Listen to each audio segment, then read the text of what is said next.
ያስታውሻል? አገራችን እያለን ከእናንተ መራቅ የጀመርኩኝ ሰሞን። አዎ በደንብ አድርጌ ያስታውሳለሁ እንጂ ተኛ ጋር መሳቅ መጫወት ተውሽ።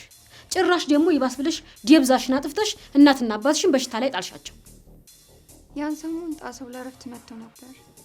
ገና ሳይሆን ነበር ልቤ ትርክክ ያለው። ወቸ ጉድ! እኔ አሁን አይደል እንዴ ጉዴን የምሰማው? እንዲው ግን ማስተዋል እንዲው የጓደኛሽን ባል ትትመኝ ትንሽ አታፍሪም? ኧረ አንድ ጊዜ ስሚ፣ ሲጀምር ጣሰውን ያገባሽው እኮ አሁን ነው። 10 ዓመታት የቆይሽ አስመሰልሽው እኮ። ላንቺ ብዬ ልነግርሽ መምጣቴ ነው እንጂ እኔ ማስተዋል ምን የሚጎልብኝ ነገር አለ? በቃሽ ትርንጎ፣ ከዚህ በኋላ ተረጋግተሽ አዳምጫት። ጣሰውና እኔ ሳናቁ በፍቅር እፍ አለን። የሚነግረኝ ነገር ሁሉ አመንኩት። ከዛ በኋላ ግን ጣሰውን በጣም ወደድኩት። ልቤንም እኔንም አስኮብልሎ ከሀገር አስወጣኝ። የዛን ቀን ነበር ስቃይ ሀብሎ የጀመረው።